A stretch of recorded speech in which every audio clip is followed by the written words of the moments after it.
નમસ્તે વિદ્યાર્થી મિત્રો. આજે આપણે ક્રિમિનલ પ્રેક્ટિસિંગ એડવોકેટ આપણે તમારે ક્રિમિનલ સાઇડમાં જ્યારે પ્રેક્ટિસ કરવાની થાય ત્યારે તમારા રોલ મોડલ કોણ હોઈ શકે, તમારા રોલ મોડલ તમે કોને બનાવી શકો, કોને પસંદ કરી શકો, એના વિશે થોડીક ડિસ્કસ કરશું. તેના આફ્ટર આપણે આગળ વધશું કે આ પ્રકારની પ્રેક્ટિસ કરવા માટે તમારા અંદર કેવા કેવા પ્રકારની સ્કિલ્સ હોવી જોઈએ, કેવું તમારું નોલેજ હોવું જોઈએ, કયા કયા કાયદાનું નોલેજ તમને હોવું જોઈએ જો આ ફિલ્ડના અંદર તમે પ્રેક્ટિસ કરવા માગતા હોય તો. પ્રથમ આપણે જોઈએ તો શ્રી રામ જેઠમલાણી સાહેબ આ ફિલ્ડના અંદર ધુરંધર કહી શકીએ. આપણે સૌ પરિચિત છીએ. જે કોઈ બી વ્યક્તિ કાયદાનો અભ્યાસ કરે છે કે ઓર કરવાનું વિચારી રહ્યા છે, ઓર કાયદાના ફિલ્ડ સાથે ક્યાંય ના ક્યાંય અંશે કોઈ બી બાબતે જોડાયેલા છે, એને ખબર હોય કે સાહેબનું નામથી પરિચિત ન હોય એવું ન બને એમ. તમે જોઈ શકો છો છોકરાઓ 25 લાખ પર અપિરિયન્સ, એક અપિરિયન્સની સાહેબની ફી 25 લાખ રૂપિયા સુધીની છે.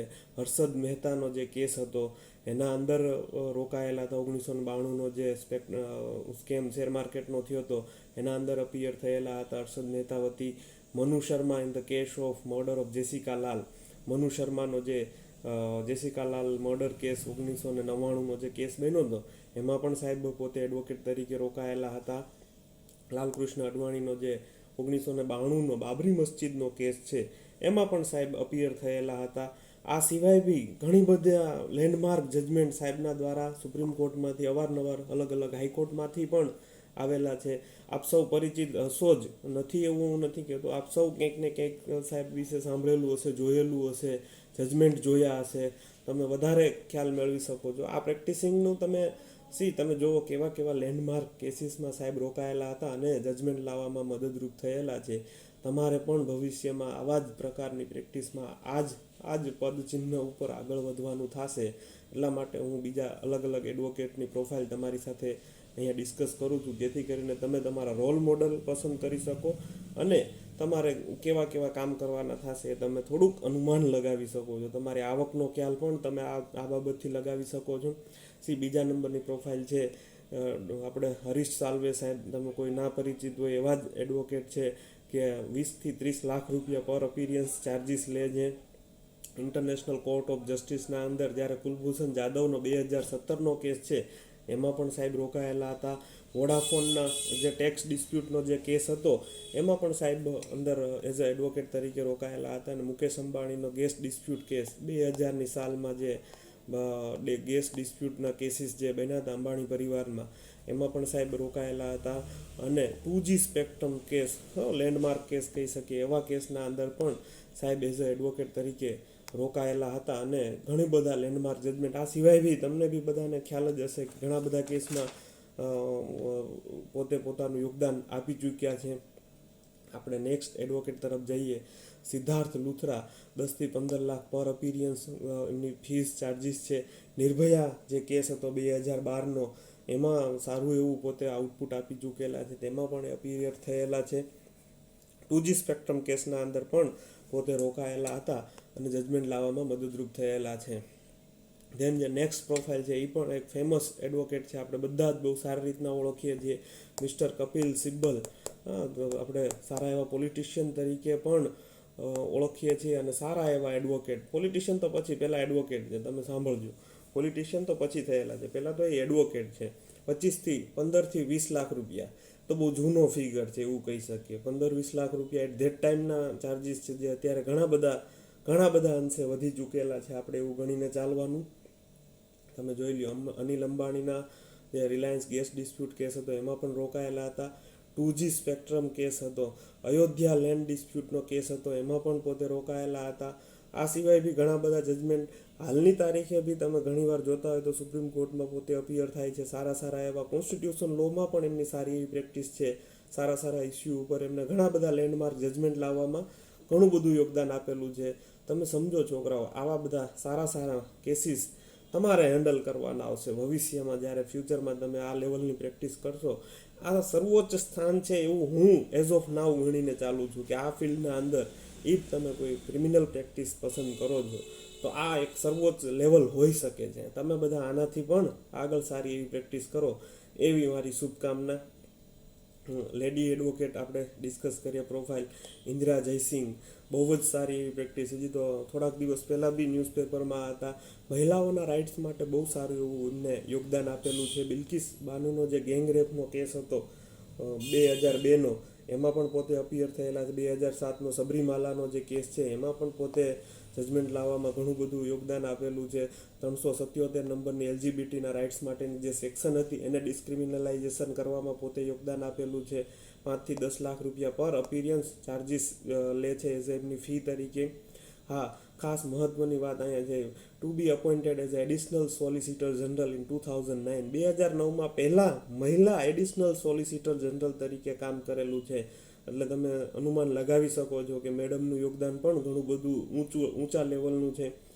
એડિશનલ સોલિસિટર જનરલનો કન્સેપ્ટ તમને ખ્યાલ હોય તો એટર્ની જનરલ, તમને ખ્યાલ હોય તો એટર્ની જનરલ છે એ ભારતનું મુખ્ય એડવોકેટ કહી શકીએ કે ભારત સરકારના એડવોકેટ થઈ ગયા. એને આસિસ્ટ કરનારા સોલિસિટર જનરલ હોય કે જે ભારત સરકાર વતી કોર્ટના અંદર અપિયર થતા હોય, અને એ સોલિસિટર જનરલને આસિસ્ટ કરનારા અલગ અલગ એડિશનલ સોલિસિટર જનરલ રાખેલા હોય છે. એવામાંથી આ મેડમ એક એડિશનલ સોલિસિટર જનરલ તરીકે પોતાનો કાર્યભાર સંભાળી ચૂક્યા છે, કે જે બહુ સારી બાબત આપણે ગણીને ચાલીએ. અને મહિલાઓના રાઇટ્સ માટે, મહિલાઓના અધિકાર માટે બહુ ઘણી બધી કેસીસના અંદર અપિયર થયેલા છે. અવારનવાર તમે ન્યૂઝપેપરમાં જોશો અને આવશો ત્યારે બી ઘણા ટાઈમ એજી ભવિષ્યમાં પણ મેડમનું યોગદાન આવશે અને તમે જોશો તો તમને ખ્યાલ આવશે. નેક્સ્ટ પ્રોફાઇલ છે કેટીએસ તુલસી. 8 થી 12 લાખ રૂપિયા પર અપિયરન્સના લે છે. એટલે ઇટ મીન્સ કે 8 થી 12 લાખ રૂપિયા, છોકરાઓ 8 થી 12 લાખ રૂપિયા કે વોટ એવર જે ફિગર હું બોલું છું કે પર અપિયરન્સ, ઇટ મીન્સ કે તમારા વતી એકવાર કોર્ટના અંદર અપિયર થવાના ચાર્જિસ છે. આ કંઈ આખા કેસને ચાર્જિસ નથી, પર અપિયરન્સ એક વખત ત્યાં જઈ અને તમારા વતી દલીલ કરવાના ચાર્જિસ છે. એટલે તમે આખા કેસની ઇમ્પોર્ટન્સ તમે સમજી શકો છો કે કેટલી એની રેવન્યુ જનરેટ થઈ શકે છે. જ્યારે આ લેવલે તમે પહોંચો તો તમારી ઇન્કમ રેવન્યુ કેટલે બધા લેવલે જનરેટ થઈ શકે છે, કેટલી બધી ઇન્કમ તમે મેળવી શકો છો. સલમાન ખાનના બ્લેકબકના કેસીસના અંદર પણ સાહેબ રોકાયેલા હતા. ધેન સીબીઆઈ દ્વારા આરુષિ તલવાર મર્ડર કેસ 2008નો બહુ ફેમસ કેસ થઈ ગયો છે. 2008નો ડબલ મર્ડર કેસ બહુ આખા દેશમાં ચકચાર મચાવનારો કેસ છે. આયુષી તલવારનો મર્ડર કેસ ઉપર એક ઇરફાન ખાનનું મૂવી બી બહુ સારું એવું આના ઉપર આવ્યું છે, જે તલવાર મૂવી કરીને છે. બહુ જ ફેમસ અને થ્રિલર મૂવી છે. તમે જોવાનો પ્રયત્ન કરજો. આ કેસ વિશે ઘણું બધું તમને જાણવા મળશે. ઘણા બધા કેસીસ અને મૂવીઝ હું આગળ તમારી સાથે ડિસ્કસ કરીશ કે કયા કયા મૂવીઝ તમારે જાણવા સમજવા તમારા માટે જરૂરી છે. એઝ અ લો સ્ટુડન્ટ તરીકે કઈ કઈ બુક્સ વાંચવી તમારા માટે જરૂરી છે, એ બી હું આગળ એકાદા લેક્ચરમાં આપણે સમજવાનો એવી રીતના પ્રયત્ન કરશું. જે નેક્સ્ટ પ્રોફાઇલ છે આપણે બીજી ડિસ્કસ કરવાની છે, ગોપાલ સુબ્રમણ્યમ સાહેબ છે. એ પોતે સુપ્રીમ કોર્ટમાં બહુ સારી એવી પ્રેક્ટિસ કરે છે. 12 થી 15 લાખ રૂપિયા પર અપિયરન્સ પોતાના ચાર્જિસ લે છે. ધેન સ્પેશિયલ પ્રોસિક્યુટર તરીકે 2001નો જે આપણા ઇન્ડિયન પાર્લામેન્ટમાં એટેક થયો હતો એમાં પણ અપિયર થયેલા છે. 2G સ્પેક્ટ્રમ કેસ, આ કેસ જોજો તમે, કેટલા લોકો આના અંદર રોકાયેલા હતા, કેટલો મહત્વનો કેસ હશે એટ ડેટ ટાઈમ. 2000ના દશકાનો બહુ મહત્વનો કેસ કહી શકાય. બહુ સારા એડવોકેટે પોતાનું એના અંદર આઉટપુટ આપેલું છે.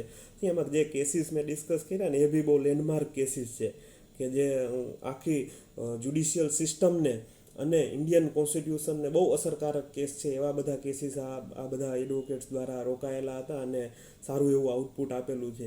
જેની મદદથી તમે સમજી શકો કે સમાજમાં તમારા કામની શું વેલ્યુ થશે. તમારા દ્વારા લાવવામાં આવેલું જજમેન્ટ આ દેશના અંદર ઘણા બધા વર્ષો સુધી બહુ ઊંડી છાપ મૂકીને જશે. એટલા માટે તમે જે ફિલ્ડમાં કામ કરો છો એ ફિલ્ડ સામાજિક દૃષ્ટિકોણથી ખૂબ જ ઊંચું લેવલનું તમે સ્ટડી કરો છો એવું ગણીને ચાલજો, કે જે તમારું કામનું જે રિઝલ્ટ હશે ને એ સમાજમાં ખૂબ મહત્ત્વનું રોલ પ્લે કરશે. આપણા સમાજના અંદર તમારા દ્વારા કરવામાં આવેલું કામ ખૂબ જ મહત્ત્વનું ગણવામાં આવશે. ફલી એસ નરીમન સાહેબ લાસ્ટ 2025માં જ આપણા વચ્ચેથી વિદાય લીધેલી છે. સાહેબ 8 થી 10 લાખ રૂપિયા પર એપિયરન્સ ચાર્જિસ લેતા હતા. Union Carbide Bhopal gas tragedy 1985ની જે ભોપાલ ગેસ દુર્ઘટના બની હતી એના અંદર પણ પોતે અપિયર થયેલા હતા.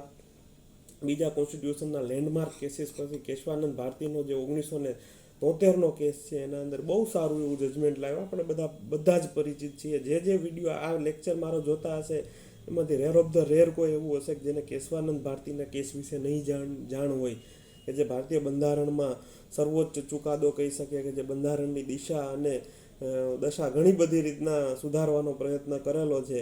બંધારણ બની ગયા બાદ કોઈ મહત્વનો કેસ હોય તો કેશવાનંદ ભારતીનો કેસ છે, જે બંધારણની ઘણી બધી વિભાવનાઓને બહુ સારી રીતના ડિસ્કસ કરે છે. તો એના અંદર આ સાહેબ રોકાયેલા હતા અને ઘણું બધું યોગદાન આપ્યું છે. આ સિવાય બી ઘણા બધા લેન્ડમાર્ક કેસીસના અંદર મોટું હું તમને છોકરાઓ ખ્યાલ અપાવું છું કે તમે કયા લેવલ સુધી પહોંચી શકો છો, એટલા માટે હું વધારે ડિસ્કસ નથી કરતો.